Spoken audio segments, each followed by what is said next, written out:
and welcome back to Big Conversations. Oh boy, what a night. We've been at this since 7 o'clock, and I'm so delighted that we are at the last segment, final departure with Andrea Cox. She is not a stranger to any one of us. She is a renowned author and she knows what she's talking about. I'm just going to pass it on to Andrea. Andrea, give us an introduction to people who are just coming to your world, people who've probably never heard of what you do.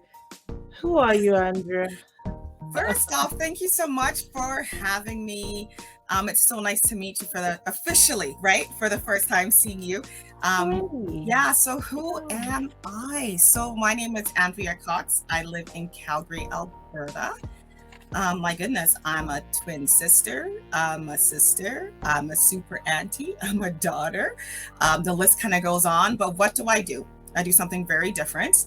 I'm actually a licensed pre-planning specialist. And I know people are wondering, what is that?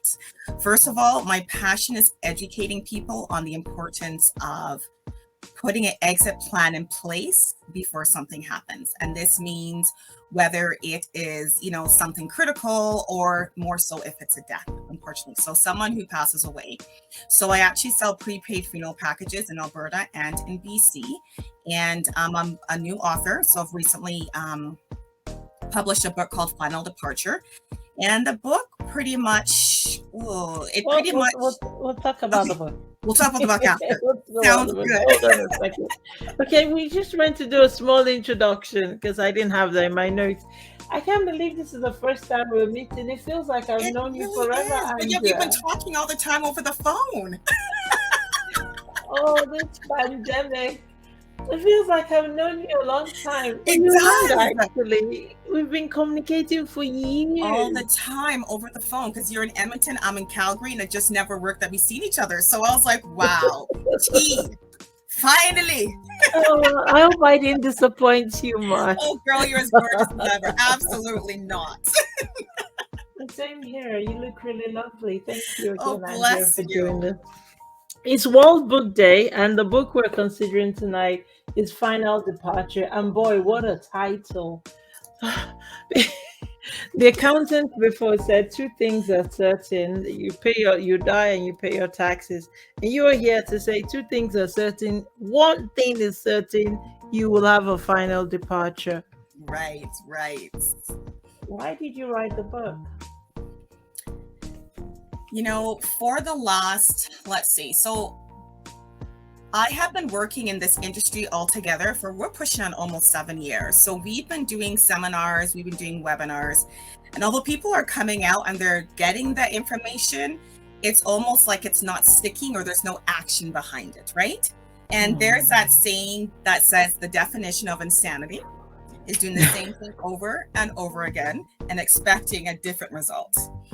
So this is where the book came about. So the book is more to help people to read it through. So it's a very easy book, although it looks big. It's like a textbook, but it's an easy read. And it's also in big letters. And, it's just to educate people on the importance of having an exit plan.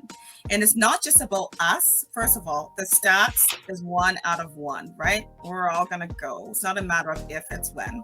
That's the reality, right? So we need to start asking ourselves, what is our legacy? And once we start asking ourselves those questions, what we want our legacy to be like, that's when we can start planning in advance. And I know people looked at my book and they're like, well, I don't need this book because I'm not dying. And it's not about us dying. It's about us putting a plan in place.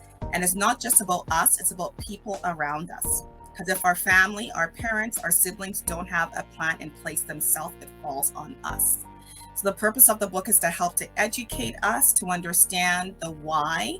And then as you're reading through the chapters, when you go and actually back of the book, and there our work, it's a workbook.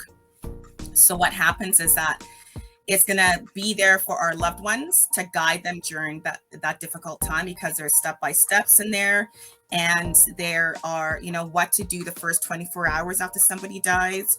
And then also once we fill out the book, they could use it as their guide.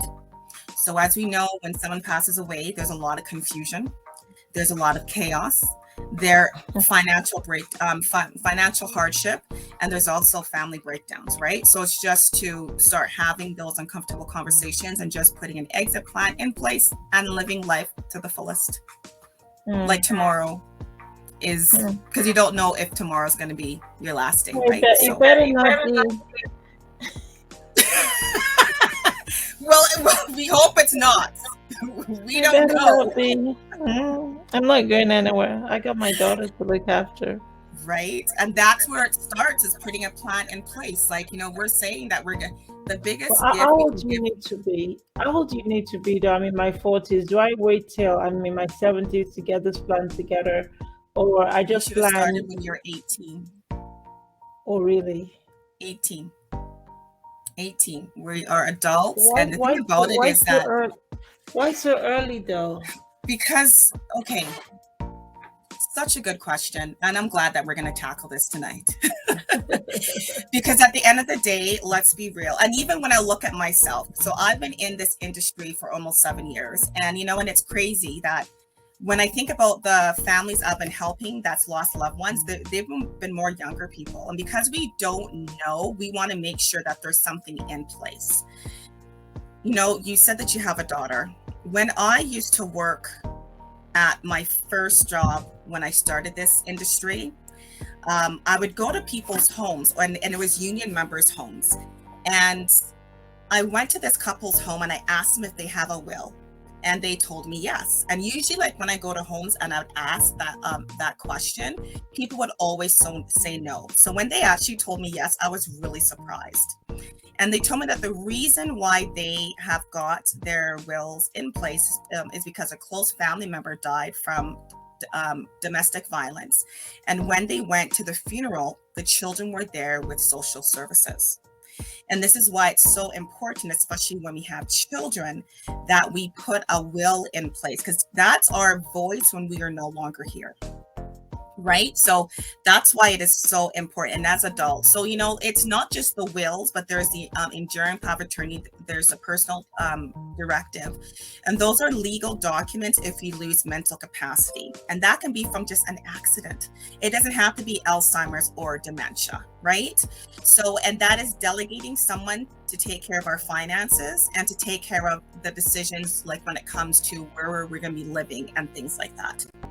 So, when we think about even like DNRs, and that is do not resuscitate. So say, for instance, oh my goodness, something happens, we go to the hospital, and then there is that question whether we want to be resuscitated or not. And as adults, we need to know what we want, right? So I guess it's just part of being responsible and just putting a plan in place, but especially when we have children. The worst, and I always tell people, there's 3 times we can discuss this topic: on a normal day, and we can laugh, talk, figure this all out, have fun with it, right?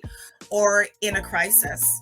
Someone, let's say, has been in an accident, and now you're trying to piece things together.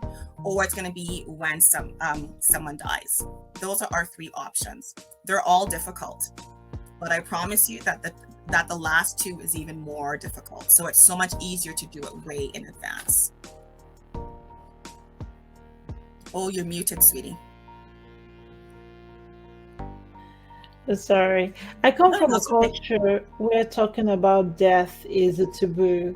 So, like, if I try to talk about end of life with my mom, she may think I'm after prized properties in Lagos, Nigeria. So I don't go there because I'm not a thief. I work for my money. She's worked for properties. It's really hard. It's really hard. It is. And it's really hard. That's just. It is. So how do you find that more people are embracing that conversation right now? Are people less afraid to plan what happens at their transition? Such a good question. I don't know if it's so much that they're embracing it more, but because we're talking about it more. You know what I mean? So and they're understanding the why. And I'm at the point where I ask people, like, you know what? If you know someone who has lost a loved one, ask them what was their experience like, like, and if they could do it, like if something could have been different, what would they have done differently, right? And we only know what we know, and if we haven't experienced it, we have no clue. So we can only learn from those around us. And you're completely right. This topic is so taboo in our community. We don't want to talk about it. We're not going to die. And because we are not going to die and we don't want to talk about it, this book is for all of us. Because it's not even just about us, it's about those around us, right? So I have a twin brother. I have an older sister. She has 3 kids, and my parents are senior. And the thought of this, if something happens to me and it falls on them, I'm not at peace. So I've made sure that I've done everything. And then what I've done is, by me doing it, I've booked the appointments and I've got stuff done for them, because I know that if anything happens to any of them, it's going to fall on me. I don't work well under chaos. I don't work well under stress. So it's to figure out what they have, what they don't have, and start working out a plan. So, and especially when it comes to our parents who do not want to talk about it, it's almost better that we go to them saying, do you know what? I've done this, I've done that. If something happens, so we'll be the example. And because we have it, they're going to want to be a part of that. And that's what I've noticed has helped with some of the families. Andrew, I hear you here. I want to talk about the fact that many people in our community die, and when they pass, we see this GoFundMe. And sometimes I find it embarrassing, and I say, "Oh, this will never be at my demise." Like, we do need to plan. We do need to plan. And what I've noticed when it comes to these GoFundMes is that if it's, say, something sudden, let's say it's an accident, or if it's a child or someone who's young, you'll notice that a lot of times the family would get a lot of money or something. I don't want to say a lot of money, because there's not enough money in a GoFundMe to fund a family who did not have a plan in place, and there's not hundreds of thousands and possibly millions of dollars in place. Now, why am I saying that? The GoFundMe is going to only take care of the funeral fund, right? Yeah. And when I think about even an insurance policy, like a term insurance policy, that's our paycheck protection. So that is supposed to be there for our family when we are no longer there. So we are here, we are working. Something happens to us, that money needs to still come in, right? So when you say, if you're making, say, $50,000 a year, and 10 years, so 50,000 times 10 is that 500,000? Do you know what I mean? Like, if we can look at it that way, and this is why it's so important that we have our protections in place. So, yeah. And then if it's someone who is sick, or let's say terminally ill, or even more senior, I've noticed that some families do not get much support, right? So it's about protecting yourself. And it's interesting, because I have a twin brother, and seriously, guys, I pay his insurance premiums more so because at a young age, I realized that if anything happens to my parents, he has 2 children, what's going to happen, right? And I even have an ex, and I was paying it for a long time, and I don't even think he even realized I have been. And I did it up to a certain time, because I realized that if something happens to him, his family is in, his parents are in Winnipeg, his children are in Edmonton. But if anything happened, it's more for the kids, but at least to kind of get things going. Because the thing about it is that people don't realize that when we go to the funeral home, first of all, they're going to be asking the family, is there executor? And the executor is on the hook for this bill. And keeping in mind that depending on which funeral home you use, that money needs to be in place before even a service happens, right? And this is why there's so much stress and so much chaos, because if you don't know what that experience is like and you go to the funeral home, it's one thing losing a loved one, but now having that financial pressure on you that you don't know where this money is coming from. There's times that people think that, well, so-and-so had insurance. Well, life happens. it lapsed, maybe they lost their job, they stopped paying it, right? So in my mind, I'm thinking that it's almost better that I pay whoever's insurance policies that surround me that I know is going to fall on Mm, me more than mm, myself. Because at the end of the mm, day, this is going to sound bad. I'm gone. mm, mm. At that time, it's not going to be my problem, right? And this is why people do Yeah, this thing. Well, I'm dead anyways. Who cares? That's not the way to look at it. Do you know what I mean? But that's what yeah, ends it's up not happening, fair. I hear what right? you're saying. Now, a lot of us are on social media. In your book, you have a chapter looking at digital legacy. Why did you include that there? How important is digital legacy One of the these reasons days? is that when someone passes away and you get that phone, we can't get into the phone because of privacy laws. So, it's important that we either let our family know what that password is. So now your loved one is gone, you have their phone. You can't go into their phone to find numbers. They'll be able to answer the phone. It's only, I want to say last year, the end of the year, Apple has done a legacy part to their program, and I've added it to the book. But it's so important when it comes to that. Okay, so we have a business and we have our computers and it has all of our stuff in it, right? So now our business partners can't get into the computer. So it's things like that what we don't think about, that if something happens to us, our family can't get into to try to kind of get things done, right? And it's like trying to be an investigator, trying to figure out passwords, and some passwords you're just not going to get access to, right? So, and once again, this topic overall, it's not one of those topics that people don't talk about. And it's not until you lose a loved one that you get stuck in trying to figure things out during the most difficult time of your life. Mm. I see why what you do is very important, Andrea. I've got a final question for you. It's World Book Day today, and I know you're going to be recommending your book. Oh, the question actually is, what book would you recommend? So you have the opportunity to give your book a plug-in. Well, we've talked about my book. So, what's another book that I would recommend? Since I've been in this author world, I've met two other ladies that's done books for seniors. And I'm forgetting the name of the books. I wish I knew what this question was.